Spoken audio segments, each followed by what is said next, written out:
I transmigrated into a dog blood romance novel as the vicious female supporting character. The female lead, Su Qingqing, is the darling of fate, delicate and frail. She can trip and fall 3 times with every step she takes, and each time she can accurately fall into the arms of a top-tier man, and I am her counterpart, the one who is constantly jealous of her, scheming against her, and ultimately ends up ruined and destitute by the male leads working together. At this moment, I am standing in the corner of a top-tier business cocktail party, watching Su Qingqing stumble and about to fall because she can't hold her champagne glass steady. In the nick of time, 3 hands reached out from 3 directions simultaneously. Business Emperor He Lingyuan used the hand that could sign $100 billion contracts to support her waist. National Film Emperor Gu Yanchen used the hand that had won the Triple Crown to support her arm. Genius scientist Qin Mo used the hand that could advance human progress to steady the wine glass in her hand.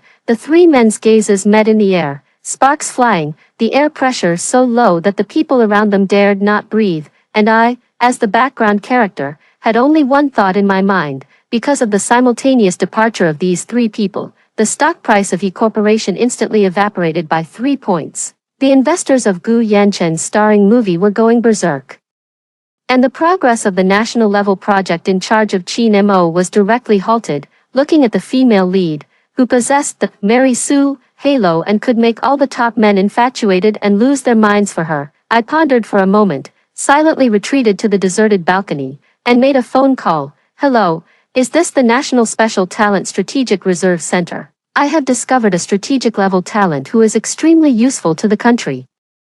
There was a full 10 seconds of silence on the other end of the phone before a calm and restrained voice came. Miss, are you sure you have the right number, or would you like us to help you contact a mental health center? Unsurprised, I cleared my throat and, in the most concise language possible, explained everything that was happening before me. He Lingyuan, the president of He's group, Gu Yanchen, the national film emperor, and Qin Mo, the chief scientist. You should all be familiar with these 3 names, right? Right now, the 3 of them are confronting each other in the banquet hall on the top floor of the Guomao building for a woman named Su Qingqing. According to the information I have, this is the 3rd time this month that similar incidents have caused significant instability in the financial market, the cultural industry, and key national research projects.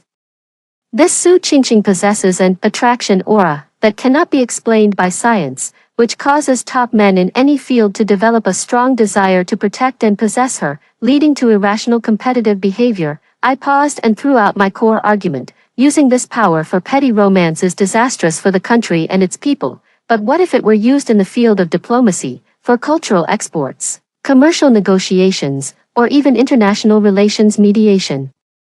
It would become our country's most invincible soft power. I have here a preliminary draft of the feasibility report on implementing a charm diplomacy strategy using special physique talents. Which email address should I send it to? The other end of the line fell silent again. This time, the silence lasted even longer, for so long that I thought the other party had hung up, and was about to call again. That calm voice finally sounded again, but with a barely perceptible tremor. Please send it to hscl@spectalent.gov.cn. We will evaluate it immediately. Please ensure that your communication is open. Miss Lin, the other party actually knew my surname. I hooked the corners of my mouth in satisfaction and hung up the phone, turning back to the banquet hall. The farce there had already reached a fever pitch. Qingqing, come with me. He Lingyuan's tone left no room for argument. His eyes filled with the possessiveness exclusive to domineering CEOs. On what grounds? I saw Qingqing first. Gu Yanchen didn't budge an inch, his gentle peach blossom eyes now full of provocation. Qin Mo didn't speak, only silently shielded Su Qingqing behind him, scrutinizing the other 2 men with the eyes of someone observing lab rats, as if calculating whether their brainstems were fully developed. And Su Qingqing, our great female lead, was wavering tearfully between the 3 men, sobbing softly. You mustn't fight over me, it's all my fault. The surrounding guests watched with great interest, no one daring to step forward to mediate. I shook my head, took out my phone, and calmly pressed the record button, capturing this scene that could only be described as a national security incident. This is my report attachment, physical evidence. I am very efficient. Half an hour later, a report of 3,000 words, logically clear. with video evidence and 3 months of observation records, was lying in the mailbox of the National Special Talent Strategic Reserve Center. In the report, I analyzed in detail the scope, triggering conditions, and potential power of Su Qingqing's Mary Sue Halo. Scope primarily targets men at the apex of various fields, aged between 25 to 45. The higher the social status, the stronger the halo effect. Triggering conditions: close physical contact or prolonged periods, over 1 hour, in the same enclosed space.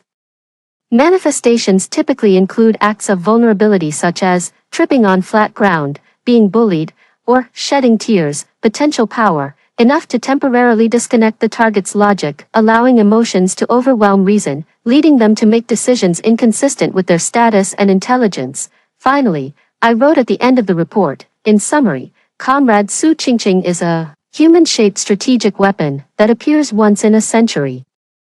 It is recommended to immediately recruit her, conduct systematic training, and form a special, S-level talent special operations team, guided and managed by professionals, such as myself, to maximize her ability to serve the national interest. This move will not only eliminate potential social instability factors but also add an invincible trump card for our country in complex international games.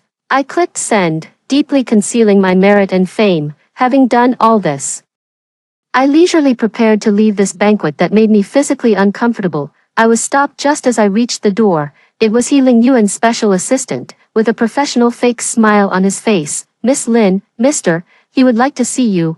I raised an eyebrow. Here it comes, a classic scene from the plot, as the vicious female supporting character, in the original story. I was jealous of Su Qingqing and deliberately made trouble at the banquet, only to be caught on the spot by the 3 male leads. In order to vent Su Qingqing's anger, He Ling Yuan announced on the spot that he would bring down our Lin family. But now, I've been watching the show the whole time, and haven't even gotten within 3 meters of Su Qingqing. I'd like to see what he's up to. I was taken to a secluded lounge. He Ling Yuan, Gu Yanchen, and Qin Mo were all there, standing like 3 mountains, each with an uglier expression than the last. As for Su Qingqing, she was sitting on the sofa, her eyes as red as a rabbit's, sobbing softly. Seeing me enter, He Ling Yuan was the first to attack, his voice as cold as ice. Lin Shi, did you push Qingqing down the stairs? I was stunned. Pushed down the stairs? I've been on the balcony on the phone the whole time. When did I have the time to push her? Besides, this banquet hall is on the 1st floor.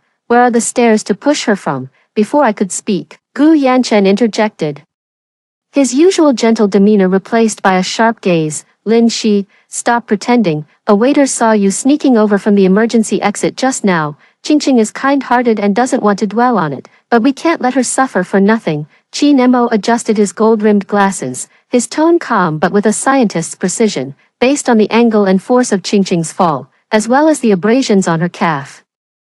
It does indeed match the characteristics of being pushed from the side and behind by an external force, and at that time, you were the only one in that position. 3 people, a few words, and I was convicted. While crying, Su Qingqing, kindly, tried to excuse me. No, it's not Lin Shi's fault. I was just careless. Brother Yanchen, Brother Qin Mo, don't blame her. The more she said, the colder the gazes of the 3 men became, as if I were some heinous sinner. I understand. This is the derivative effect of the female lead halo, unconditional scapegoating. No matter what unfavorable things happen to her, she can always find a reasonable, villainous female supporting character to take the blame, and I am that unlucky one. If it were the original owner, she would probably be jumping mad at this moment, then arguing with them rashly, and finally being trampled underfoot even more ruthlessly. But I am not the original owner. I looked at them and suddenly smiled.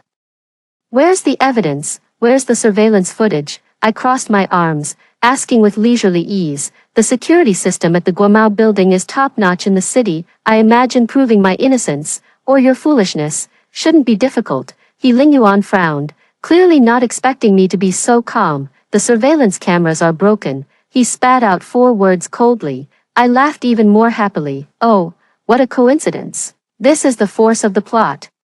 To make the vicious female supporting character take the blame, even the surveillance cameras just so happened to break down. President He, the president of a group with a market value of hundreds of billions, movie Emperor Gu, a public figure with hundreds of millions of fans, Dr. Chin, a national-level leading researcher. I ticked off their names one by one, my tone filled with undisguised mockery. The three of you, the elite of society, the pillars of humanity, are now convicting me based solely on a woman's few tears and some vague words, without a shred of evidence. Don't you find it laughable, or are you saying that your IQs, like your hairlines, have all been donated to Miss Su Qingqing? My words were like a resounding slap in the face, hitting the three of them hard. He Ling Yuan's face instantly turned as dark as the bottom of a pot. Gu Yanchen's smile faltered. A glint of cold light flashed across Qin Mo's glasses. Lin Shi, you're asking for death, He Ling Yuan roared, his powerful aura pressing down. In the original story, he used this kind of aura to scare the original owner into a panicked mess, but I just looked at him calmly, and even took a step forward. President He, before you threaten me, why not worry about your company's stock price first? I heard that you turned down a video conference with an overseas consortium to attend this banquet. I wonder how the representatives over there are feeling right now. I turned to Gu Yanchen again. Gu, esteemed actor, your new movie, Heaven's Secret, with an investment of 300 million, today is the day you and the director agreed to discuss the script. You stood up the entire crew for a woman and even caused this kind of news. Have you thought about the consequences? Finally, I looked at Qin Mo, and you, Dr. Chin, the Sky Dome project is a key national 14th five-year plan, aerospace project, and you are the chief engineer. I heard that this afternoon is the deadline for critical data simulation, but you are here. If there are any errors in the project, can you bear the responsibility? Every word I spoke was like a precise scalpel, dissecting their glamorous exteriors and pointing directly to their core responsibilities and interests. The three of them were stunned. They probably never imagined that a woman who was just a clown in their eyes would know so much about their itinerary and work. Su Qingqing's crying also stopped abruptly. She looked at me in disbelief, as if she was meeting me for the first time. You, how do you know all this? For the first time, surprise and doubt were evident in He Ling Yuan's voice. If you don't want anyone to know, don't do it in the first place, I said calmly. You treat being love-struck as a personality, and irresponsibility as deep affection. Have you ever thought about how much trouble each of your unprofessional actions will bring to others? And how much loss it will cause to the country? Is it worth it for a woman who could fall at any moment? I looked at their pale faces and felt a surge of relief in my heart. Now that I'd finished scolding them, it was time to get down to business. Just then, the phone in my pocket vibrated. I took it out and saw a text message from an unknown number. Miss Lin, we've arrived. Parking garage A, section B, space 37. Black Hongqi. Please bring the target over. I laughed. The efficiency of the state apparatus is just that high. I put away my phone and said to the three people who were still in shock, all right, the farce should end. Then, I walked up to Su Qingqing and, under her terrified gaze, grabbed her wrist. Her wrists were slender, as if they would snap with a single break. Lin Shi, what are you going to do? Su Qingqing was so frightened that her face lost all color, and tears began to fall again. Don't be afraid. I'm taking you to do a great deed that is very meaningful to the country, to the people, and to you personally. I gave her a kind and friendly smile. Let her go. The three men reacted at the same time and rushed towards me. Without looking back, I pulled Su Qingqing and ran out, shouting, police, indecent assault. There are three men here trying to kidnap innocent women. My voice was clear and loud, instantly spreading throughout the lounge area. The security guard and the service staff at the door poked their heads in, trying to see what was happening. He Ling Yuan and the other two's expressions instantly became extremely unsightly. They were all prominent figures who valued their reputation above all else. To kidnap women in broad daylight. If this kind of news got out, their careers would be over. In that moment of hesitation, I had already pulled Su Qingqing into the elevator. Lin Shi, if you dare lay a finger on her, I'll make sure your Lin family disappears completely. He Ling Yuan's roar was cut off by the closing elevator doors. Inside the elevator, Su Qingqing was still struggling. Lin Shi, let go of me. Why are you doing this? I know you don't like me, but you can't. Shut up. I coldly interrupted her. Su Qingqing, do you think the whole world should revolve around you? Men are infatuated with you. Women are jealous and crazy for you. You enjoy this feeling, don't you? She was stunned by what I said and stopped struggling. I didn't. Her defense was weak and unconvincing. Whether you did or not, you know it in your own heart. The elevator doors opened with a ding, and I pulled her quickly towards the underground parking lot. You enjoy the convenience that the halo brings you, but turn a blind eye to the chaos it causes. Today, I'll show you what your charm can really do.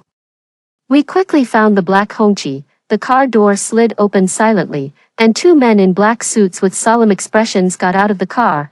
They didn't look at me, but walked straight to Su Qingqing and showed her a red document. Miss Su Qingqing, we are from the National Special Talent Strategic Reserve Center. We need you to come with us to assist with some investigations. Su Qingqing was completely dumbfounded. She looked at the two men, then at me, her mouth gaping wide enough to fit an egg.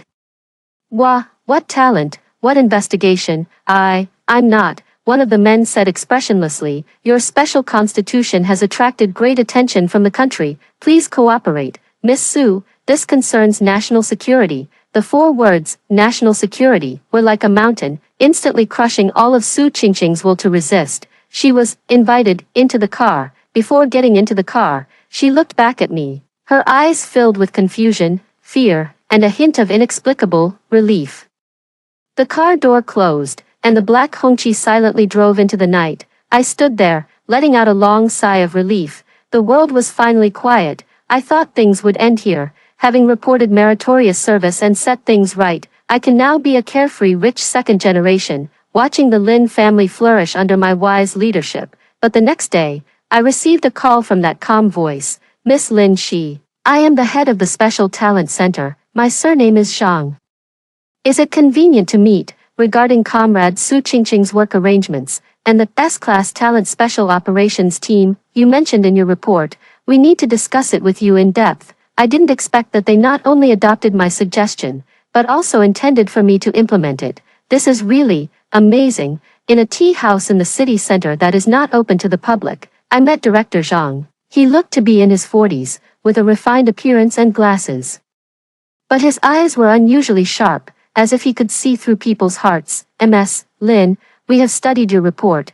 It is very brilliant and very forward-looking. Director Zhang cut to the chase. After our initial testing, we have confirmed that Comrade Su Qingqing does indeed possess a special energy field. We have tentatively named it Meme Effect Pheromone. The name is not important, I said. What's important is how to use it. Director Zhang nodded approvingly. Well said. Therefore, we have decided to adopt your proposal and establish a special action team for S-Class talents, codenamed Magpie.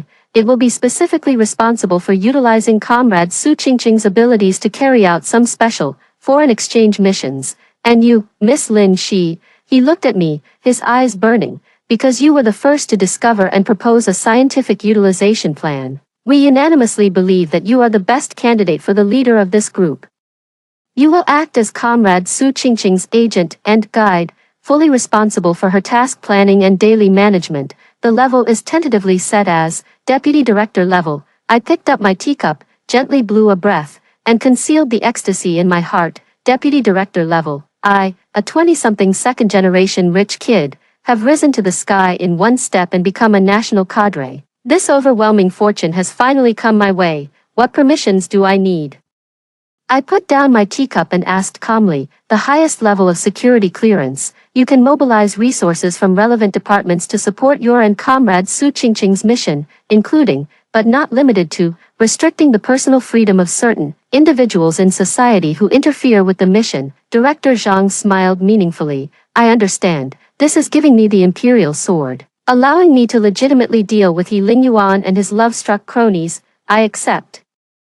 I agreed without hesitation. Very good. Director Zhang handed me a document. This is your letter of appointment and confidentiality agreement. From now on, you are the leader of the Magpie team. Your first mission starts in 3 days. The first task I took over was very tricky. A small Nordic country called Nolan recently discovered a rare earth mine with astonishing reserves. Rare earth is a strategic resource, and its importance is self-evident. Our country immediately sent a delegation of negotiators, hoping to reach a cooperative mining agreement. However, Nolan's attitude is very tough. Their Minister of Commerce, a guy named Olaf, is a notorious old stubborn who is impervious to reason. The negotiations have been going on for half a month with no progress. Our requirement is that Olaf sign this letter of intent within 3 days. Director Zhang pointed to the target on the document. Conventional methods are no longer effective. Now, it's time for our secret weapon to make its debut.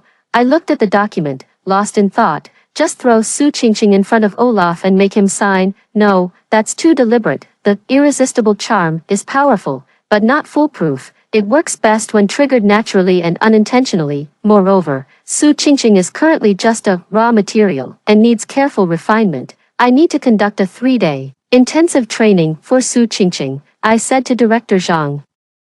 I need the best etiquette teacher, language expert, and international relations consultant. Also, I need all the information on Olaf, the more detailed the better, including his hobbies, emotional experiences, and even childhood traumas.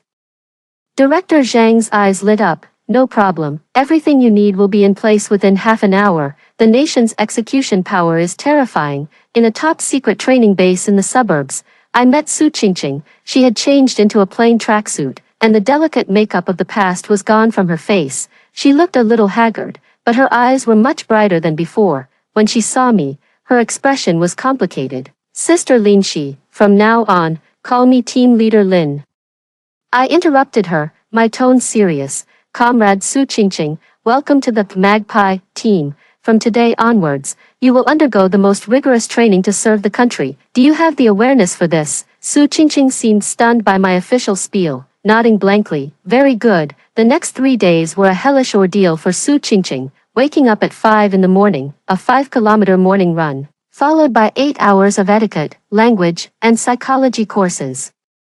The person who taught her how to walk was a top expert who had done image design for the National Diplomatic Corps. The person who taught her foreign languages was the chief translator of the Ministry of Foreign Affairs. The one who analyzed the target's psychology for her was a profiler from the National Security Department. I accompanied her throughout the entire process, even studying more diligently than she did, because I knew that Su Qingqing was the weapon, and I was the one using it.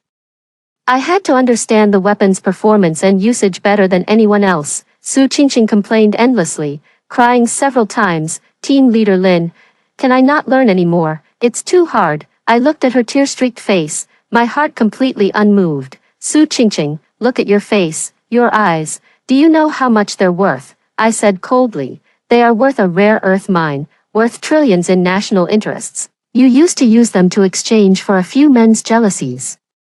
Don't you think it's a waste of resources? The country cultivated you, not to let you cry. Wipe away your tears and continue with the class. Perhaps my words stimulated her, or perhaps there was a trace of unwillingness in her bones. From that day on, she never cried again. At the end of the training, although she was exhausted, her posture was upright, her eyes were firm, and the endearing vulnerability about her had been replaced by an intellectual and elegant temperament.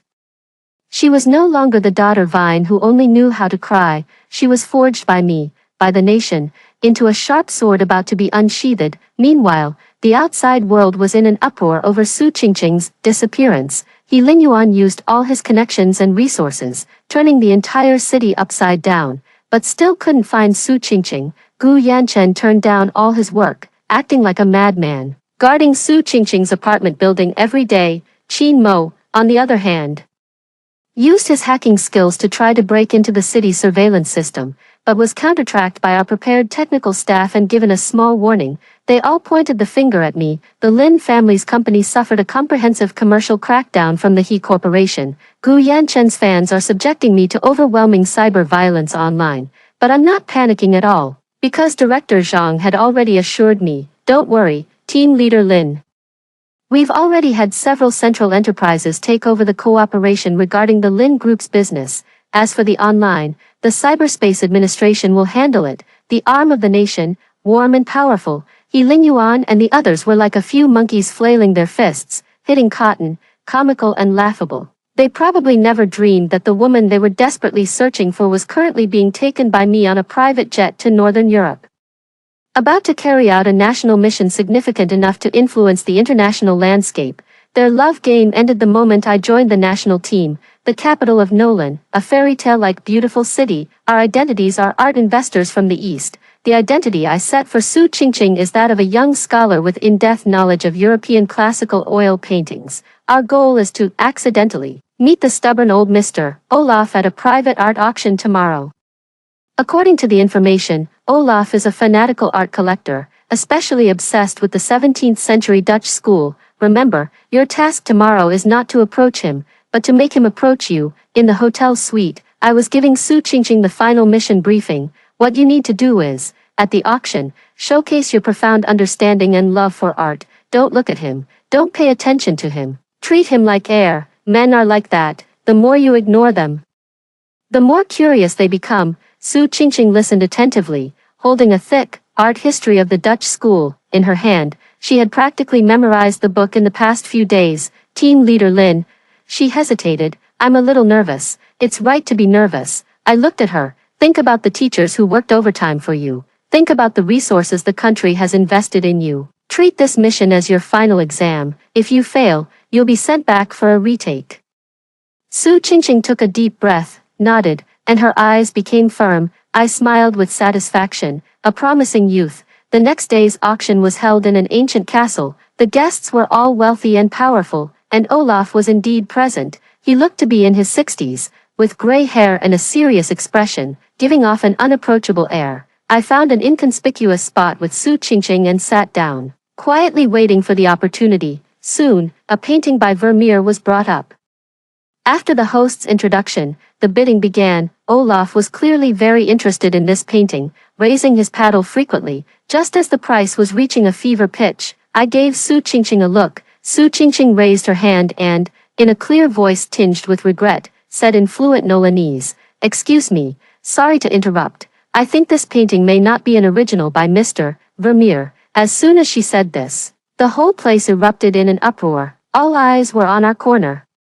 Olaf also frowned and looked over, his eyes filled with scrutiny and displeasure. The host's face changed. "Miss, what is your basis for saying that? This painting has been appraised by top experts." Su Qingqing stood up and walked to the painting with neither arrogance nor humility. "Mr. Vermeer's paintings are best at using light. His light is soft, coming in from the window, carrying warmth. But the light in this painting, although imitated very well, is too dead, like the light in a studio. Also, please look at the girl's earring. The pearl earring in the original has subtle changes in luster, which is an ultimate understanding of light, but this one is just a simple white block." She spoke eloquently, with sincere words.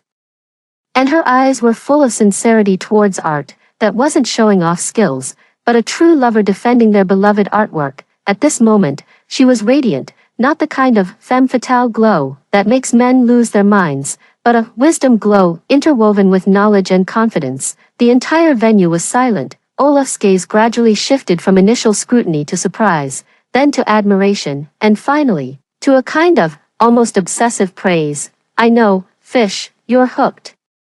After the auction, Olaf took the initiative to find us. "This beautiful and knowledgeable young lady, your insights have truly opened my eyes," he said to Su Qingqing in a respectful tone. "I am Olaf. May I have the honor of knowing your name?" Su Qingqing. Su Qingqing smiled politely. "Mr. Olaf, I've heard so much about you." We were naturally invited to Olaf's private estate to admire his collection of paintings. In the estate's studio, Su Qingqing and Olaf discussed everything from Rembrandt to Hulls, from the composition of light and shadow to the philosophy of color. Su Qingqing was very well prepared, and with her natural affinity, she had a very chat with Olaf. Olaf's eyes on her looked more and more like an elder looking at his most proud student, full of appreciation and love. I quietly accompanied them throughout, only serving tea and water or adding a sentence or two of background knowledge at the appropriate times. I knew that Su Qingqing was the star of the show tonight. At the time of parting, Olaf held Su Qingqing's hand, reluctant to let go. "Miss Su, you are the most spiritually gifted young person I have ever met in art. May I invite you to lunch tomorrow? There are some treasures in our National Museum that are not on public display, and I think you will definitely be interested." "My pleasure." Su Qingqing smiled just right. Back at the hotel, Su Qingqing closed the door and let out a long breath. Collapsing onto the sofa, team leader Lin, How did I do?" "Excellent." I handed her a glass of water, sincerely admiring. "Su Qingqing, you were born to do this." Her face flushed, revealing a genuine smile for the first time. Actually, it feels pretty good, she said softly. Before, the way those men looked at me was like they wanted to swallow me whole. It scared me. But Mr. Olaf, when he looks at me, it's like he's looking at a precious work of art. I see respect in his eyes. I patted her on the shoulder. Ching, remember this feeling. From now on, what you need to win is this kind of respect, not those cheap, possessive so-called loves. She nodded, as if understanding. I know that a seed has already sprouted in her heart. The next day, the third day, Su Qingqing and Olaf's relationship progressed rapidly. They went to museums together, fed swans by the lake, and discussed art and life. Olaf even invited her to his home to meet his wife and granddaughter. He completely regarded Su Qingqing as a kindred spirit, an intellectual confidant. During this time, we never mentioned anything about rare earth mines or business cooperation. I always kept my strategy in mind, playing hard to get. It wasn't until the night before we were about to leave the kingdom of Nolan that Olaf hosted a farewell dinner for us at his estate. At the dinner, Olaf seemed a little sentimental. Su, you're leaving. I'm really going to miss you, he sighed. You're like a gift from God, reminding me of my youthful dreams of art. Su Qingqing was also touched. Mr. Olaf, I will also miss you and this beautiful country very much. With the atmosphere building, I cleared my throat, feeling like it was time. I casually mentioned, indeed, the Nolan Kingdom is truly a wonderful place, blessed with outstanding talents and resources. I heard that a treasure was recently discovered, which is truly gratifying. Olaf was taken aback. Treasure, yes. I smiled mysteriously. It's that rare earth mine that would make the whole world envious. Some of our country's enterprises are very eager to cooperate with your country to jointly develop this treasure, benefiting the people of both nations. I made it sound casual, like we were just chatting. Olaf's expression changed slightly, and he fell silent. He's a sly old fox, and he immediately understood our true identities. The atmosphere became a little awkward for a moment. Su Qingqing glanced at me nervously. I smiled at her reassuringly, then said to Olaf, Mr. Olaf, I know this is presumptuous, however, I would like to show you something. I took out the tablet I carried with me and played a video. The video shows a scene from an impoverished mountainous area in the western part of our country. Children are studying in dilapidated classrooms, and villagers are farming using the most primitive methods. Then, the scene changes to our engineers and workers building roads, constructing schools, and introducing modern agricultural technology. This is a poverty alleviation program that our country is currently undertaking. My voice was soft, yet clear. We hope to ensure that every child has access to books, and that every family can live a good life, and rare earth resources are crucial for developing high-tech industries and driving the economy of the entire country. We seek cooperation, not for plunder, but for mutual benefit. We have technology, markets, and massive infrastructure construction capabilities, and you have resources. Together, we can transform this treasure into a powerful engine driving the common progress of our two countries. Mr. Olaf, you are a person who loves art and understands beauty. I believe you must also hope to see this world become a better place, right? Silence filled the studio. Olaf looked at the screen, silent for a long time. His eyes shifted, struggled. After a long while, he sighed deeply and turned to look at Su Qingqing. Su, is this your idea too? Su Qingqing stood up and bowed to him solemnly. Mr. Olaf, I may not understand business or politics, but I know that enabling more people to live a good life is more beautiful than any painting. I sincerely hope you can give us a chance. Her eyes were clear as water, full of sincerity and hope. Olaf looked at her for a long, long time. Finally, he smiled. Good, what a thing more beautiful than any painting. He stood up, walked to the desk, and picked up a document and a pen. This is a letter of intent for cooperation that I rejected before. He looked at us and said, tomorrow at 9 in the morning, have your delegation come to my office. I will sign. At that moment, I saw an unprecedented brilliance burst forth in Su Qingqing's eyes. It was the light of pride and joy from completing a great undertaking. We returned in triumph. The cooperation agreement for rare earth mines was successfully signed. Worth trillions, the Magpie team became famous in one battle. Su Qingqing became a hero. Although her name and deeds are top state secrets, within the internal system, she is already a legend. At the celebration banquet, Director Zhang personally poured wine for us. Team leader Lin Comrade Su Qingqing, on behalf of the country, I thank you." Su Qingqing lowered her head a little shyly. "I accepted the praise with equanimity. This is what we deserve." The mission was successful, but the subsequent troubles followed. After exhausting all conventional means to find Su Qingqing, He Lingyuan and the others began to use some unconventional methods. He Lingyuan hired the world's top private investigators.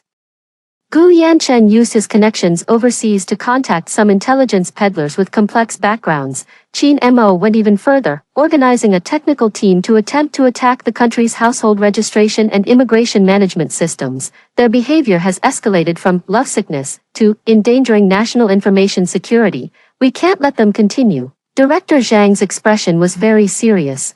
"We must teach them a profound lesson. I have a plan," I said.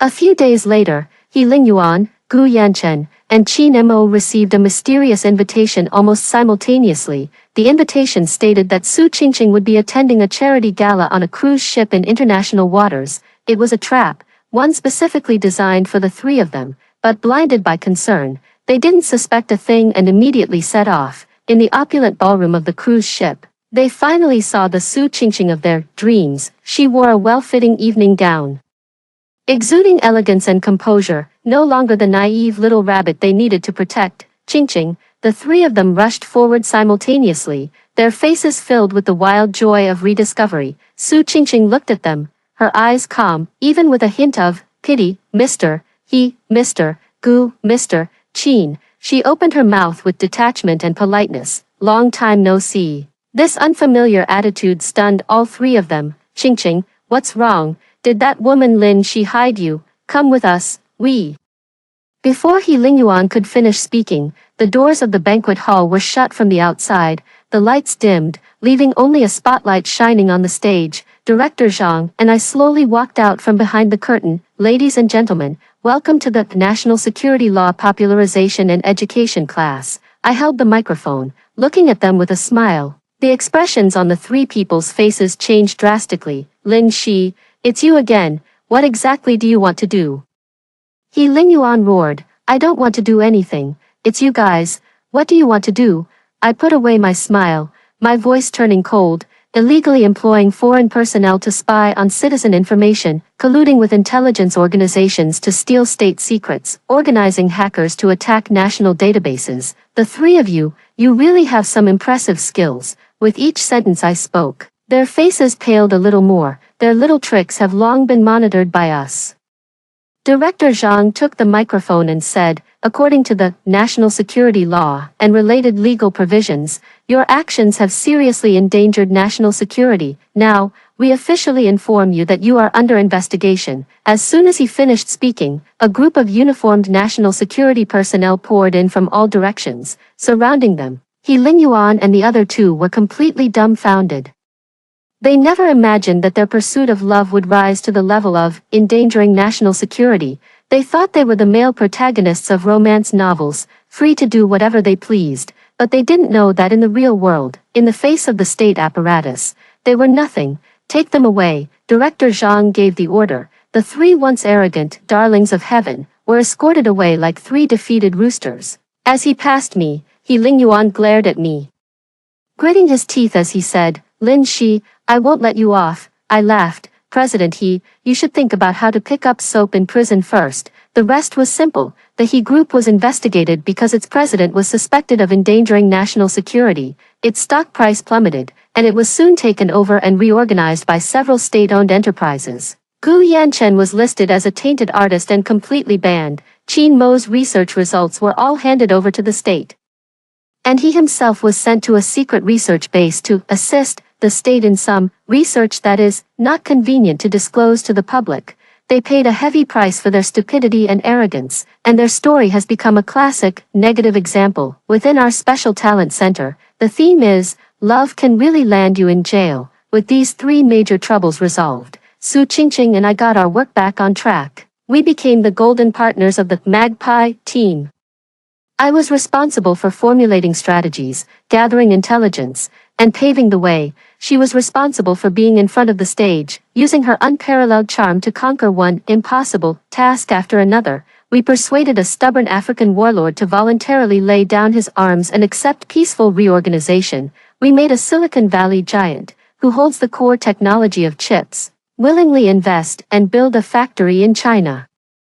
We even made the crown prince of a country that has always been unfriendly to us say in public, I am willing to change my prejudice against the East for Miss Su. Su Qingqing's name has become a mysterious and beautiful legend in top circles around the world. They don't know who she is, only that she comes from the East and has an irresistible charm, and I became the invisible person behind her, the top agent codenamed Queen Bee. I enjoy this feeling, strategizing and winning from afar.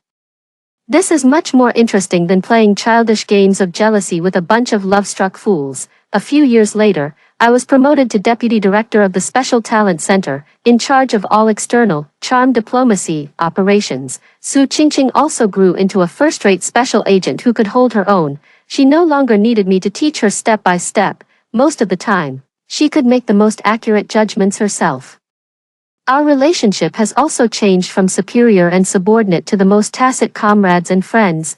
One day, we were having afternoon tea together in the center's cafe. She suddenly asked me, Sister Lin, have you ever regretted pulling me into this world? I looked at her. The Su Qingqing before me was confident, composed, and radiant. Her beauty was no longer the fragile kind that needed a man's protection, but a powerful vitality that came from within. Why should I regret it? I retorted.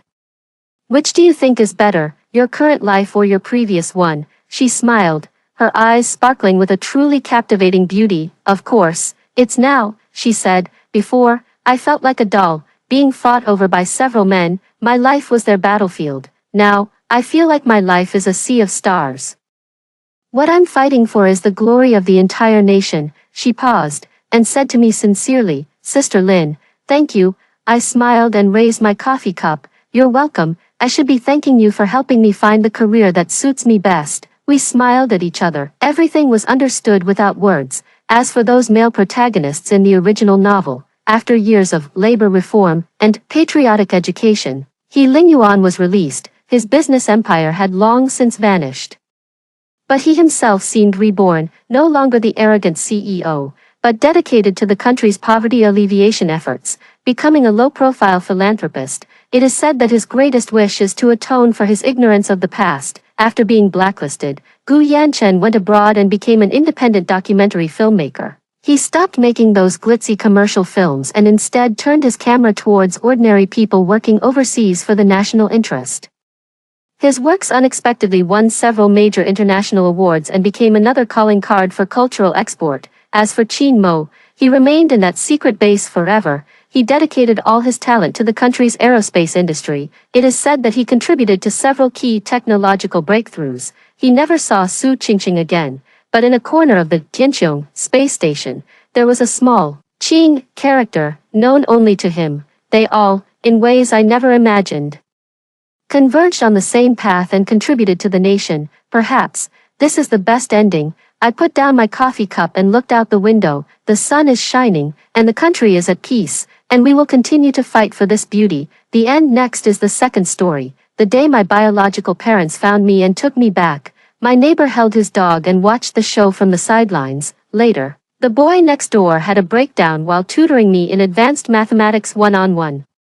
After dying from overwork, I transmigrated into a true and false heiress novel. Good news, I'm the long-lost true heiress. Bad news, I'm the wronged, villainous female supporting character of the entire novel. The first day of my transmigration was a large-scale family recognition scene. As soon as I got out of the black business car, my good mother ran over in a few steps, tearfully grabbing my hand, saying that she had finally found her biological daughter. Before I could react, I looked up and saw the female lead, Xuexi, standing at the door with red eyes, looking at me at a loss. I looked like the villain who stole the female lead's mother. I am guilty, I repent. So, wearing my faded, out-of-place school uniform, I stood in front of the Xue family's house and started to cry. Mom, Wanwan misses you so much. That's right, my name is Xue Wanwan.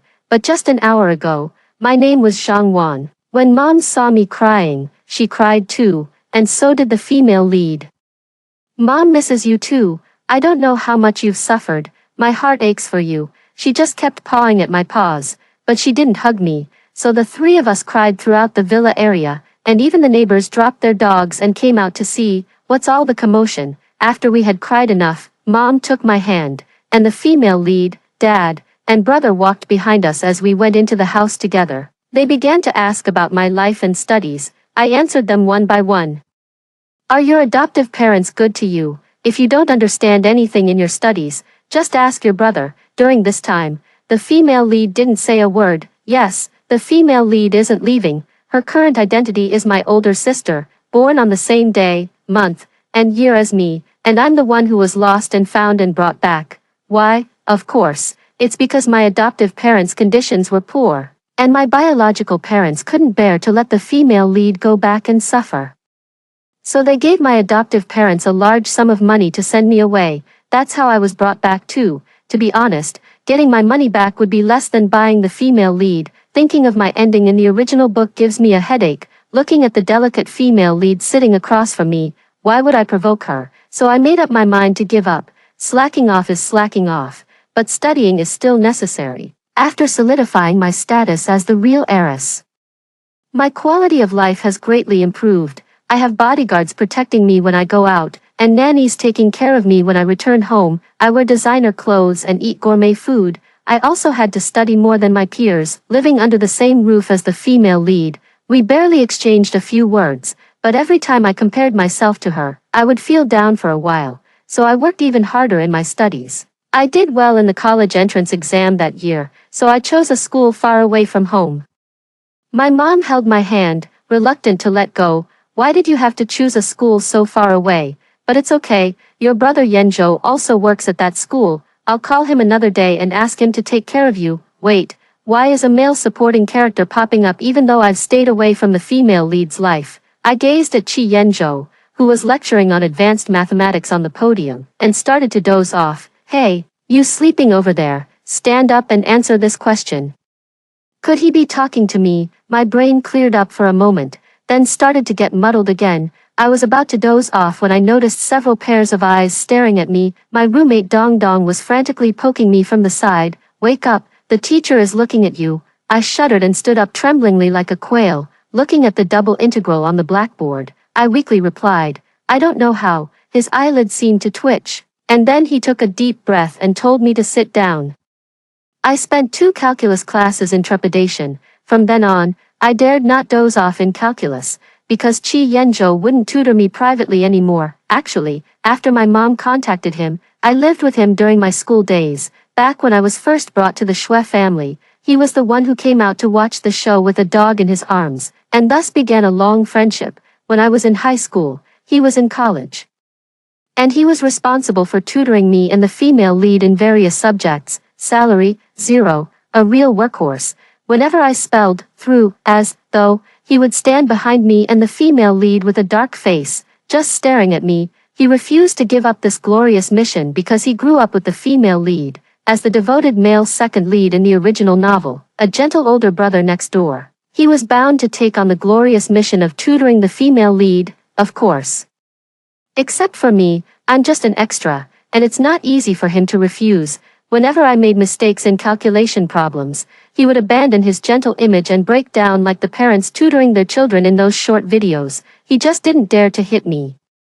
Can't you learn from Cece? Why are you skipping steps on such a simple problem? See, he's triggered. Whenever he's about to start comparing me to the female lead, Shueshi, I just say, oh, you're right, and then stubbornly refuse to change. If it were the original owner of this body, she would probably care a lot about this matter, planting the seed for framing the female lead, which would lead to her disgrace. But I'm not the original owner, so there's really no point in comparing. Before transmigrating, I finally finished 9 years of compulsory education with great difficulty, and now I have to go through it all over again after transmigrating here. It's truly painful. Fortunately, the results of the college entrance examination were good. I finally chose a university far away from the female lead, but I really didn't expect fate to bring us together. He also teaches at this university. The original work mentioned very little about his workplace. My own mother was worried that I wouldn't eat or live well outside, so she found an excuse to stuff me into his house. Actually, it was said like this at the beginning, Wan Wan, Mom has rented a house for you off campus. I was initially happy to hear this, as not having to deal with dorm relationships in college is a good thing. When I moved in, I realized my dream had been shattered. My mom rented me a room in the second male lead's house. I stood at the door with my large and small suitcases. Staring blankly at Chi Yenzhou, I was about to turn around when he snatched my suitcase. Before I could react, he had already started introducing me to which room I would be staying in, what the furnishings in the house were, and what I couldn't touch. At the same time, he started assigning household chores, until the moment I made my most satisfying taro puree fried rice. He looked at my finished product with disdain, and pinched his forehead. Forget it, you can wash the dishes from now on. I'm the one having a meltdown now. He walked with me to school that day.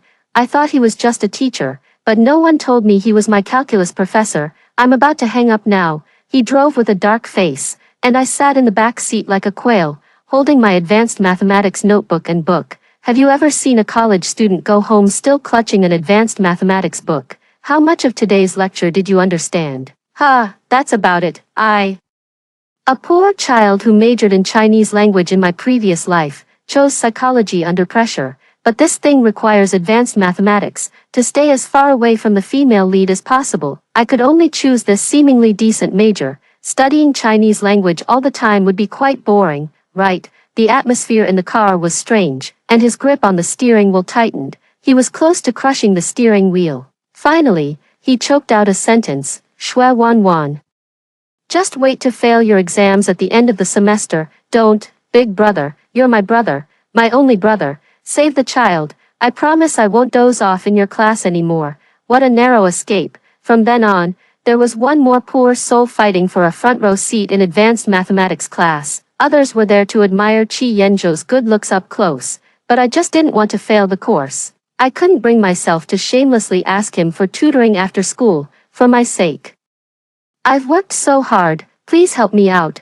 Teacher Chi is so handsome today. The whispers of the girls around me are so loud, can't he hear them on the podium? I was distracted taking notes, following his train of thought step by step. Class is over, let's go ask the teacher questions. Looking at Chi Yenzhou surrounded by girls, I picked up my advanced mathematics textbook and took a step ahead. Hey, excuse me, classmate. Damn it, who stepped on my shoe, in the chaos? I finally broke free from the crowd. Usually, I, who sit in the back row, would have left long ago. How could I endure so much obstruction? It's all Chi Yenzhou's fault. Chi Yenzhou and I haven't spoken for a month, because Shui 11 came. This is quite an explosive plot even in the world of online novels. It started because the male lead, Lu Zhili, had broken the female lead, Shui Shi's, heart, so she thought of us far away. That gentle and understanding older brother would definitely be able to help her through this emotional crisis. My mother also thought that having us together would ease the pain in my good sister's heart. I was thinking that my relationship with her has always been lukewarm. What can I even do? I was standing by the water dispenser in the living room thinking when I heard the sound of her breaking a glass. Chi Yenzhou hurriedly helped her clean everything up, comforting her while sweeping up the broken pieces. I'm sorry. It's okay. Stand back a little, be careful of the glass shards. I'm about to get depressed by all this. Whatever my sister does is right, and even when she's wrong, I have to go along with her wishes. In this situation, I've fallen into extreme internal conflict. I put down the paper cup and floated back to my bedroom. At night, She knocked on my door. I stared blankly at her red-rimmed eyes. She's always like this, as if I've bullied her. What's wrong? She suddenly hugged me. Wan Wan, do you hate me?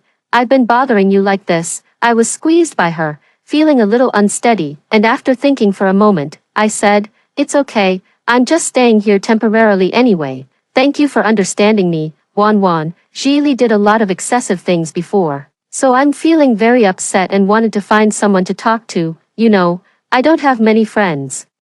You're my sister, so you were the first person I thought of, even though you rarely speak at home. I know you're always optimistic, and I really like your cheerfulness. What is she talking about? After she had hugged me enough, I sat on the tatami mat in the room, and she pulled my hand and began to confide in me. So you suspect that Lu whatever is cheating? Her nose was also red. Yeah, I saw that girl send him a message. And they spent the night out together. I was a little confused.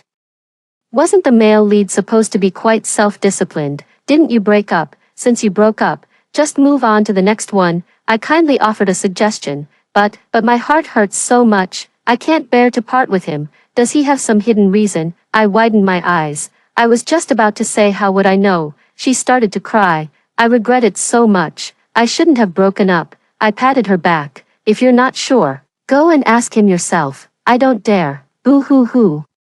I rolled my eyes, staring at the ceiling. It's possible that my transmigration has disrupted the original plot. Originally, the vicious female supporting character, who was supposed to be a tool for promoting the relationship between the male and female leads, stayed away from the vortex.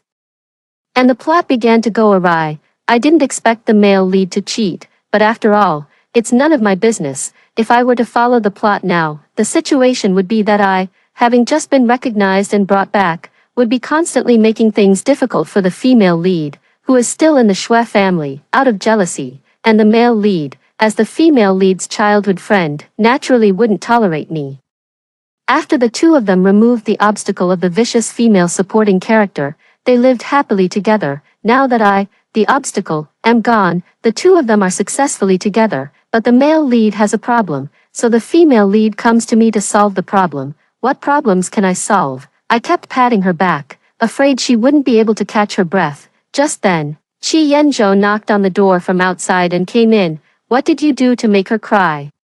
My anger flared up even more. Couldn't he see I was comforting someone? But I didn't say anything. Shueshi raised her head. Her eyes, already red, were even redder. No, I just came to have a heart-to-heart with my sister. Okay, she's speaking up for me, my dear sister. Qi Yanzhou didn't say anything, just stared at me, then shifted his gaze uncomfortably. Yes, it's true that we haven't spoken for a month. Not a single normal word. After that day, Shueshi went back. My life with Qi Yanzhou didn't return to normal either, as if veiled by a thin membrane that neither of us was willing to tear. He still let me pass the advanced mathematics exam. When summer vacation came, we went back to our respective homes. What date did you buy your plane ticket for? He sat in the living room watching me drag my suitcase. This afternoon, I packed the clothes in my hands, not even giving him a glance. Why didn't you wait for me? No need. I closed the door behind me. Not seeing the darkness in his eyes, during that time, he didn't come back. My mom said regretfully that Qi Yanzhou wasn't coming back for the summer vacation and had gone abroad to attend an academic seminar. I didn't react at all. Shueshi sat next to me, sharing his recent news. Brother Yanzhou said that the student he's mentoring won an award abroad. Ah, that's great. That kid is promising. Dad glanced at the newspaper and responded. I ate the chocolate cake, bite after bite. It seems like Shueshi has moved on from her heartbreak. I was just thinking about this when, oh right, Brother Yanzhou is coming back tomorrow. I didn't pass advanced mathematics, and Brother Yanzhou said he would tutor me when he gets back. Why are you looking at me? I'll continue eating the cake in my hand. Hey, Wan, did you pass advanced mathematics? I looked up at Shueshi. Yeah, I passed. It's okay. Brother Yanzhou said he wants to brush up on next semester's knowledge. Why don't you come and brush up too, Wan? Why do you have to drag me along for everything? It's so annoying. I put down the cake I finished eating. No, I hate advanced mathematics. I'm going to the beach with friends in a couple of days. Shueshi sighed regretfully. Qi Yanzhou came back the next day, standing at my front door. I glanced at him from the second-floor balcony and went inside. Wan, come out quickly. Shueshi called from the first floor, her tone light and cheerful. I impatiently put on my house clothes and went downstairs. What is it? A kitten strutted around my feet with cat-like steps. Yanzhou's pet, I said blandly. Oh, it's quite cute. It really likes you. Oh, Shueshi took the kitten away, and I returned to the bedroom. I couldn't stop sneezing. Good heavens. I hope I'm not allergic to cat hair. I sat on the bed, waiting until I recovered a bit, my nose red. I didn't want to see Qi Yanzhou at all, not even a little bit. It wasn't until I put on my headphones and started playing games that I heard a faint meow at the door. Why was that little white cat from this afternoon at my door? Didn't Qi Yanzhou take him? I looked around, and the little rascal had actually climbed the stairs by himself. Wait, don't go into my room. Hey, Wan, have you seen the chocolate? So, this scurrying kitten is called Chocolate. I looked at Shueshi. who was searching all over, and pointed to my room. It's in there, please. Take it away quickly, I'm allergic to cat hair. I gestured wildly with my eyes, but she said, looks like Chocolate really likes Wan Wan. Then she turned around and left. Wait, if you leave, where am I going to sleep? No, Grandma, come back. Why don't you take it away? I can't sleep well at night. Even though I said that, Chocolate stayed in a small corner of my room, unreachable, and wouldn't come out, so I had no choice but to share a roof with it. The next day, achoo, bless you. Who would have known that someone as brilliant and mighty as I am would be allergic to cat hair, mainly because no one in the family has ever had one before, and Chi Yanzhou wanted to take the opportunity of giving a kitten to ease Xuexi's unhappy mood. I like cats, but I can't have one, eating loratadine while watching the little cat circling around my legs. I feel like this is a murder. The two people discussing advanced mathematics in the study simply cannot understand my suffering. So how did this short-legged cat climb so many stairs to get to my room yesterday? I was idly playing with the cat teaser in the living room. Wan Wan, when did you get a cat? The person speaking was my newly returned, so-called brother, Xueqi. I didn't even bother to look up. It's not hers. Qi Yanzhou gave it to my sister. They are explaining the problem on the second floor. He put down his briefcase, strode over, and picked up the cat. Aren't you allergic to cat hair? Ah. I took some medicine just now. Playing for a while shouldn't be too serious. I watched him hurriedly take the cat away. I remembered the first year I returned to the Xue family, my parents asked him to tutor me, and he took me out to play. When we passed a cat cafe, I was curious, so he took me in. But as soon as I went in, I kept sneezing, and then I went to the hospital to get some medicine before I got better. During that time, my cheap parents were not at home. So my brother and Qi Yanzhou were taking care of us two high school students. No one in the family knew about this, because the family didn't keep pets, so they didn't take it to heart. Chocolate quietly lay in my cheap brother's arms. Then I'll tell Yanzhou later and have him take it back. It's fine, anyway. This guy's activity range is on the first floor. It won't bother me, and besides, this is a gift from my sister. My cheap older brother pondered for a moment. Okay? You must tell me if you feel unwell. I'll hire a few more cleaning ladies to clean up then. He put the cat on the isolated balcony. At this moment, Qi Yanzhou and Xuexi, who had finished explaining the questions, came downstairs. The two of them were chatting and laughing. Looking at this scene, I suddenly thought of the male second lead in the original book who couldn't get the love he wanted and finally chose to let go. As I was thinking, I suddenly met Qi Yanzhou's eyes. He looked straight at me, and I couldn't read what he was thinking, so I turned my face away. My cheap older brother hasn't seen Qi Yanzhou in a long time, so he's desperately trying to get his attention. Xuexi also came downstairs at this time and sat with me on the living room sofa. Wan Wan seems to be going to the beach in a couple of days. Why are you poking me? I am indeed going out to have fun, but I don't want too many people to know. With who? Why didn't you tell me? My cheap older brother leaned in. With a friend. Which friend? Oh, don't tell me it's your boyfriend. I stood up and retorted. Of course not, but inadvertently, I met Qi Yanzhou's eyes again. I lowered my head and sat down. Just a regular friend. Actually, it's going to the beach with the boy I like. I don't dare to say it. If I do, my cheap older brother will definitely gossip about it while trying to beat me to death. What do you like about him? His superficial appearance. Be careful, don't get scammed. Ever since high school, my cheap older brother and Qi Yanzhou have been particularly concerned about Xuexi's and my relationship problems. Of course, Xuexi and Lu Zhili are well matched and grew up together, so originally everyone wasn't worried. But now this kind of thing has happened. My cheap older brother brainwashes me every other day, telling me that there isn't a single good man. Of course, he says, excluding himself. Sis. Why are you blushing? Look, he's being noisy again. Oh. Since you're not going out with your boyfriend, let's go together too. It just so happens that there's not much going on at the company. So, the plan to go on a trip with the person I like fell through. I thought I wouldn't be moved, but he really helped me a lot with my studies, and he's handsome too. I'm so shallow. When preparing for the final exams, I couldn't bring myself to ask Qi Yanzhou about calculus problems. It just so happened that Xuexi also came around that time, with nothing to do. I spent all day in the library and met Shen Nancy. I chewed on the end of my pen, staring at the difficult problem in my notebook, sighing as I wrote. Shen Nancy was playing games at the next table, and we were originally minding our own business. Could you please stop sighing? If you don't understand something, I'll teach you. He took off his gaming headset, closed the failed game screen on the computer, and started explaining the problem to me. Sisters, who understands? He explains problems much better than Qi Yanzhou. The moment the sunlight hit his face, he was my god. At the same time, it was also the redemption of my depressed period. We shared each other's hobbies and agreed to go to the beach together during the summer vacation. I even looked forward to it for a while. It's just that I haven't pierced the window paper all along, and now I'm sitting depressed on the back seat of Qi Yanzhou's car, while my brother is in the passenger seat, talking non-stop. Oh dear, do the family members of the classmate you went to play with know about this? Can you shut up? I said impatiently. It's a male classmate, right? You were originally planning to go just the two of you, right? Qi Yanzhou glanced at me in the rearview mirror. I didn't want to pay attention to him, so I just leaned on Xuexi and played with my phone.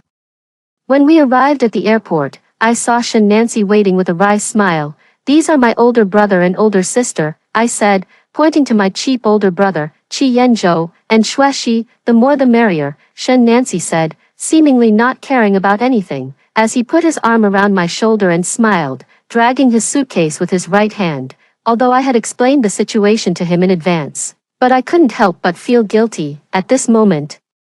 My showy cheap older brother started gossiping with Shen Nancy. When did you guys meet? My sister has a bad temper and all sorts of little quirks. Okay, so this is how we're playing it. Watching Shen Nancy being pulled away, I could only silently follow behind Xuexi. Qi Yanzhou walked behind us, carrying the luggage. I don't know why he had to come too. The resentment in my heart almost materialized. Maybe it was to accompany Xuexi. Holding on to the belief that all the men in this world are for the female lead, I comforted myself in this way. Life by the sea is a bit boring. I'm actually a landlubber. The day my toes just touched the sea water, I gave up. Not fun. I'm going back to the hotel. They don't understand why I won't go into the water. Sometimes I can only stay on the shore and watch them swim happily. God knows why I agreed to come to the beach in the first place, and my relationship with Shen Nancy didn't improve. But I did introduce him to a few friends. Watching the others having fun playing in the water at the beach, I sat dejectedly on the shore. Qi Yanzhou walked towards me against the sunlight. Not going for a swim today either. I buried my face in my knees. No, I would never let anyone know that I can't swim. When I looked up, his hand was hovering over my head. I grumbled discontentedly. What? He seemed to chuckle softly. The cheapskate finally acknowledged me today. Qi Yanzhou sat next to me, basking in the sun. I didn't know you were allergic to cat hair. Sorry, it's okay. I didn't think much of it. After all, it was a gift from my sister, and I couldn't really say anything about being allergic to cat hair. As long as I didn't care, I wouldn't get hurt. The atmosphere was strange, and he spoke. Wan, I feel like there are some things we haven't said to each other. I don't think so. Then why have you been avoiding me lately? I haven't been avoiding you.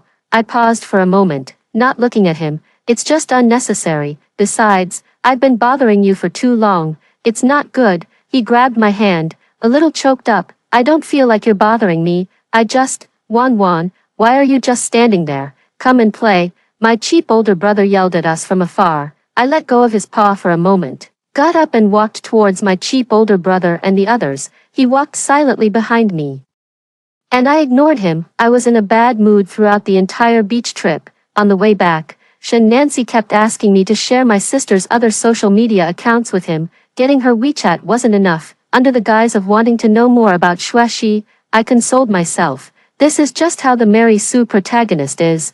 Be chill. Don't compete, don't grab. Let nature take its course. The more I thought about it, the angrier I got, so I got sick from the anger. And I shut down all my social media accounts myself. That day I had a high fever, no one was home. Xuexi and Shen Nancy became lovers and went on dates every day. My cheap older brother took a big order from abroad. Mom and dad are still traveling and haven't returned. Only me, enduring cat allergies while running a high fever, and forced to accept the fact that the person I like is in a relationship. No one could be more miserable than me. I need to learn to take care of myself. Sniffing and dizzy, I go to the living room to find medicine, went to bed right after eating, woke up in a hospital bed with a furry head resting by my hand. Originally, I saw a white ceiling, But suddenly a huge face appeared before my eyes. Chi Yanzhou, what are you doing? He put his hand on my forehead to check, and sighed, no fever. I raised my paw, still with the 4 needle in it, and swatted his hand away. How are you here? No, how am I here? Why do you always have to meddle in things? Don't you know I hate you? Something that would have been fine if I just slept at home. His eyes were filled with emotions I couldn't understand. Wan, have you always hated me? It seemed like the person in front of me was about to shatter. That day, I slowly sat up and looked at his haggard face. I said a lot, pouring out all the emotions in my heart. Yeah, I really hate you. Why are you bothering me? I don't want to see you at all. This is so annoying. From the moment he kept comparing me to Xuexi, I knew I hated him. He should hate me too. So why is he doing these things to try and move himself? To move myself. He covered his face and sat on the chair beside me, blankly watching the liquid in the 4-drip finish, and asked the nurse to remove the indwelling needle for me. On the way back, neither of us said a word. He stood behind me and watched me close the door. I was just annoyed to death inside. After saying those things I wanted to say, I didn't feel relieved at all. I felt a little guilty, and when I saw his hurt expression, I really wanted to apologize, but in the end, I couldn't bring myself to say it. That door seemed to separate me from his world. I didn't see him at school in the new semester, and I wasn't living in his house anymore. It was as if he and I would never cross paths again. I only occasionally heard news from home about him winning awards abroad.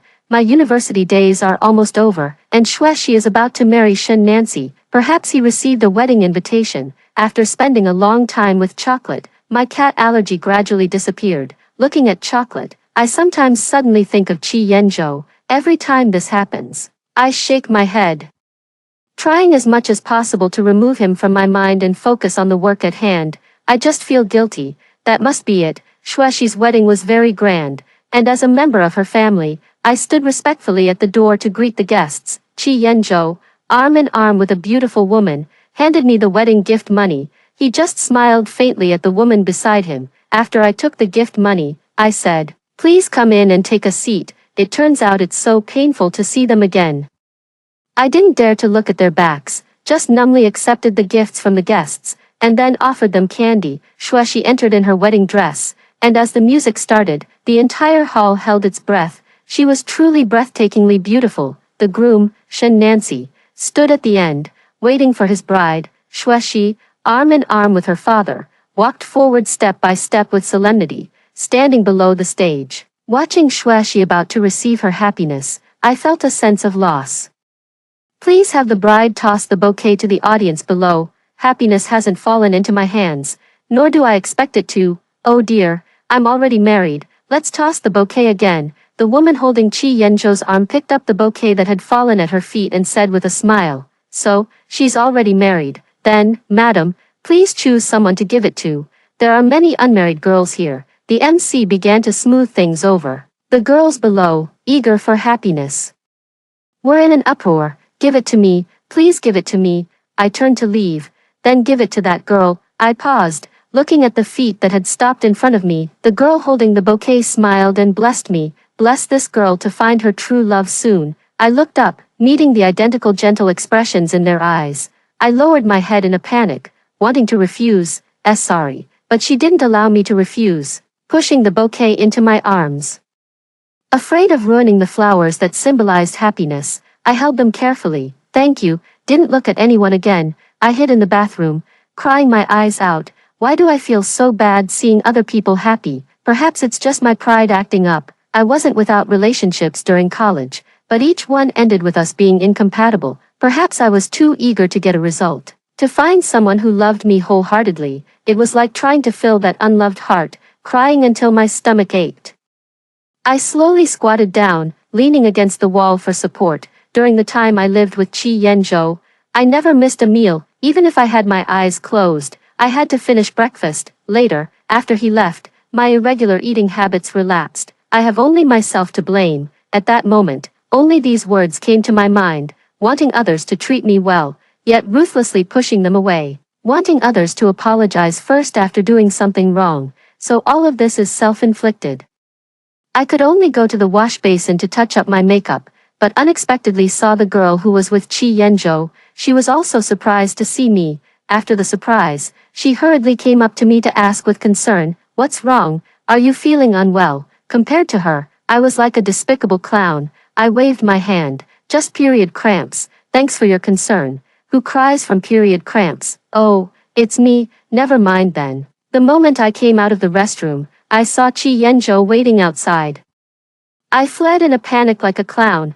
After the wedding, Shueshi didn't live at home anymore, leaving just my brother and me, two single dogs. My parents started worrying about our marriage prospects, setting up blind dates every now and then, which exhausted me. Wan, you'll definitely be satisfied with this blind date. I lay on the living room sofa playing with my phone. You say that every time. The results were mostly men coveting our family fortune. Those who were a good match either had grotesque appearances or were too arrogant, wanting me to stay home, have children, and be their nanny. I have no expectations for blind dates anymore. Sure enough, this one is too. Miss Shui, I know you graduated from a prestigious domestic university. A perfect match for me. You know, my family has a large business, so we desperately need an heir. I was listening to him listlessly when I saw Chi Yanzhou entering with a strange woman. Not the same woman from before. Chi Yanzhou really knows how to play. The strange woman was smiling happily, and the two seemed to be talking about something interesting, which inadvertently caught my attention. The man across from me was talking non-stop. Seeing that I hadn't responded, he asked, "Did you understand what I was saying?" "Miss Shui, after the marriage, we still need to discuss the division of shares in detail, and you will also need to resign from your current job. I reasonably suspect that these men have come up with a unified script to avoid blind dates. Sorry, we're not a good fit." Waiter, check, please. This is when I need to end the conversation and pay for everyone's coffee out of my own pocket. Tired, as I passed Chi Yanzhou's table. They had just finished talking.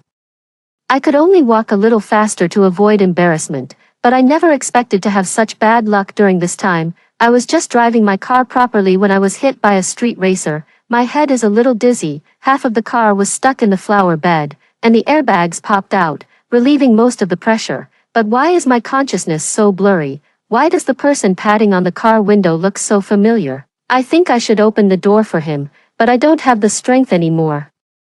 I was unconscious for a long time, so long that I myself forgot. My consciousness was hazy, and I even dreamed of the original ending. The villainous female character gets killed in a car accident orchestrated by the male lead. I will be meeting my demise at the age of 24. In that ending, no one cries at my grave because I'm not worth it. Although I've tried my best to avoid the doomed ending in this world, it still turned out this way. I can tolerate the fact that my family actually loves my sister more, and I can understand why everyone likes her better, because I am not as good as my sister in the first place. Besides, I haven't spent much time with everyone, which is normal. It's a miracle that I survived. It's just that the person I liked ended up liking my sister, which made me sad for a while. The only person who might have cared about me was driven away by me. I deserve to be unloved, just like in my past life. What kind of person was I in my past life? I can't even remember. That's right, I have no attachment to my past life at all. I just wanted to desperately escape that toxic family. If I'm not loved, I just need to try my best to live, whether it's the favored younger brother from my past life, or the beloved older sister in this life. As long as I don't compete with them, I can survive. Love and such are too ethereal. Not suitable for me. Wan, please wake up. The patient has no will to live. Wan, Shui Wan, who is calling me? Why does the voice sound so familiar? Again, the white ceiling and the pungent smell of disinfectant. Is it possible to have such a big face? Chi Yanzhou, you're pressing on my hand. He helplessly released my hand. His eyes were very red, and there were dark circles under them. I don't know why he's here. I just felt. How did you get so ugly? Chi Yanzhou stayed with me in the hospital, eating vegetarian food and chanting Buddhist scriptures with me. In reality, it was just because I could only eat bland food. I didn't ask him the reason. He would probably leave after I recovered. I didn't scold him this time. The car accident gave me a concussion, and sometimes the back of my head throbs faintly, slowly lying on the white bed. I asked him, "When are you going back? Wan, do you still hate me?" He seemed a little aggrieved. "Your wife will be angry if you stay with me like this." I'm not married, and I don't have a wife." His voice was a little muffled, and then he looked at my expression anxiously. I'm really not married. I lowered my head and responded listlessly, I have a bit of a headache, I want to rest for a while, I'll turn the temperature up a bit for you. It's a bit stuffy. Then I'll open the window a bit to let some air in. I turned to look at him bustling around, but ultimately couldn't resist falling back asleep. Chi Yanzhou looked at the sleeping girl with a little heartache. He tiptoed to the bedside, looked at the bruises on her face that hadn't healed yet, and blew on them a few times. On the day of the accident, she no longer had the strength to push him away and say to him, "You're so annoying." Watching her pupils about to dilate, he just kept calling her name over and over again. It would be nice if I could wake up, for Chi Yanzhou. It was the first time he had seen such an exaggerated performance from a little girl, wearing a faded school uniform, crying hypocritically, and saying she missed her parents. The dog in his hand even fell. The little girl's days in her new home were actually not easy. She had to learn a lot of knowledge, and it was difficult to fit into the social circles. If she wasn't careful, the girl would become the subject of gossip. Her family didn't really put much thought into her. She was just a biological daughter they happened to find, being related by blood. Who knows what kind of child she was raised into by other adults, compared to the fake heiress they had carefully cultivated for over a decade. Of course the latter was more cost-effective. Chi Yanzhou knew she was good at hiding her feelings. She didn't like to compete with her sister, so she just accepted what was said to her. He thought she must be sad too, so he tested her again and again. She just said, "Oh, you're so annoying." She wasn't an uncultured child, just no one taught her how to love. She was just clumsily trying to get a little bit of affection from the adults. Chi Yanzhou felt he understood her. Xueqi often said how his two younger sisters thought she was so stupid, but he still hoped that she could show her brilliance, except in mathematics. Maybe he cared too much, and sometimes unintentionally hurt her self-esteem. And they hadn't spoken to each other for a long time, to be honest. It stung his heart when the girl dragged her suitcase home without hesitation. He knew the girl liked Shen Nancy, so he created opportunities for Shen Nancy to spend time with Xueqi. She was sick, she was angry, and she hated herself, so he left. He left for 3 years, not wanting to see her scarred, but he couldn't leave her. When I woke up, his head was still by my hand. Why is he sleeping by the bed again? Doesn't his arm get sore? And he can't stretch his legs out either. I poke his head, but he seems to be fast asleep. He won't wake up no matter what I do. I can only lie in bed and look at his head. I gently and quietly found a blanket at the head of the bed and draped it over him, but I didn't expect the guy to wake up. He grabbed my hand that was putting the blanket on him and stared straight at me. "Wan, don't hate me. I'll doze off for a bit longer." Having said that, he started lying down again. "Why don't you go sleep in the monitoring bed next door?" "No. I just want to be next to you. I'm afraid you'll suddenly disappear." Okay. This guy just kept holding my hand enveloped by his. It seems a little warm. I moved into Chi Yanzhou's house, and chocolate was also kept at his house. He said it was convenient to take care of it, and my parents had no objections. Only my cheap older brother looked at us strangely. He didn't say anything, though. I know he's just treating me like a patient, so I don't expect any other developments between us. But when I saw that woman from the wedding walking out with a smile on her face, my heart clenched painfully. I lowered my head, not daring to look at them. I felt like a third party intruding on someone else's relationship. This must be Wan. The woman held my hand and said happily, "Oh, I didn't have time to introduce myself earlier. I'm Yan Zhou's mother. Yan Zhou's father passed away early, and I rarely live in the country. It's so good to see you again." Chi Yanzhou had just peeled an apple and came out of the kitchen, handing the apple to us. "Mom, you're going to scare Wan like this, Auntie? You don't want people to know you're a social butterfly, do you?" I looked at the two of them awkwardly. Chi Yanzhou sat next to me and introduced his mother. "This is my mom. She remarried and has been living abroad. She only came back this time for Xueqi's wedding." "Hello, Auntie. So cute. I always wanted a daughter. Too bad I only have sons." As she said this, she gave Chi Yanzhou a look of disdain. "Does Wan have a boyfriend?" "No. What do you think of my son?" The atmosphere that day was extremely awkward. I strongly protested. "Auntie, it won't work. I'm not good enough for Yan Zhouji. Besides, I don't have any plans to be in a relationship right now." Aunt Chi's expression changed. How could he not be worthy? It's his honor that someone likes him. "And, Wan, you're so adorable. If you don't like my son, then just be my goddaughter. As for Yanzhou, if he's going to be single, then he's going to be single. There's nothing your mother can do. The young lady doesn't like you either." As she spoke, she gave Qi Yanzhou a look of disdain. Indeed, Yanzhou is getting old. Young people like you prefer younger partners, alas. I was having a hard time holding back my laughter. After the aunt left, Qi Yanzhou pinned me against the wall. "You dislike I'm old. Wan Wan, you still hate me." I shook my head in panic. "How could I? Yanzhou Ji, you're so charming. You're liked by beautiful women wherever you go." Hee, extremely fawning. "What about you? Do you like me?" I was stunned, the fawning expression receding. I wouldn't call myself a beauty. Sophistry is always the best approach, but he lowered his head, burying it in my shoulder. "But I like you." I just felt a little hot in the room and broke free from his embrace. "Well, maybe it's just an illusion from spending too much time together. You just dislike me for being old." "Absolutely not." He followed in my footsteps, trying to prove something.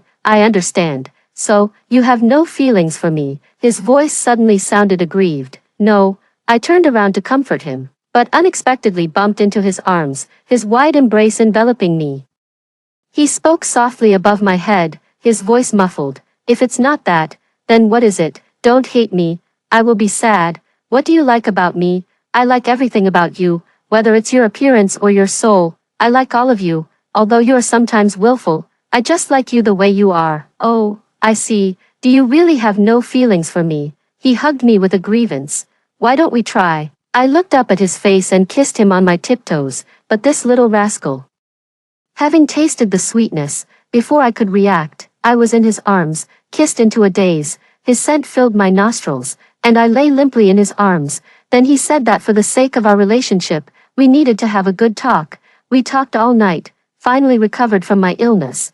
But now I feel like my bones are falling apart again. Waking up in the morning, looking at Qi Yanzhou holding me tightly, I regretted my initial decision, prying away his arms that were holding me captive. I tiptoed towards the bathroom, but he pulled me back. "I need to go to the bathroom." "Okay." He let go of me but followed me, leaning against the bathroom door, watching me wash up. "Are you sick or something? Stop looking at me." "I want to look. I want to keep watching you for the rest of my life." Qi Yanzhou seems a little clingy. After our relationship became known to those around us, we started being pressured to get married. I find this feeling annoying. I understand what they're thinking. After urging marriage, it's urging childbirth. That day, Qi Yanzhou seemed to notice I was a bit down, and tried to startle me from behind. I looked at him expressionlessly and said, "Not in a good mood." He didn't say anything, just hugged me. I know it's stressful for him too. He's also being pressured to get married. But all he said was, "If Wan doesn't want to get married, then we won't. I don't want you to be upset. As long as you're by my side, I will always love you." It was as if I had been given a tranquilizer, and the restlessness in my heart seemed to be soothed. "Okay, you're not allowed to dislike me for being old in the future. Okay. I love you. I love you too." Extra, my cheap brother also found the love of his life. On his wedding day, Qi Yanzhou and I stood below, watching him cry his eyes out. "Qi Yanzhou, if we get married in the future, will you cry?" "Yes. But I won't cry as ugly as him."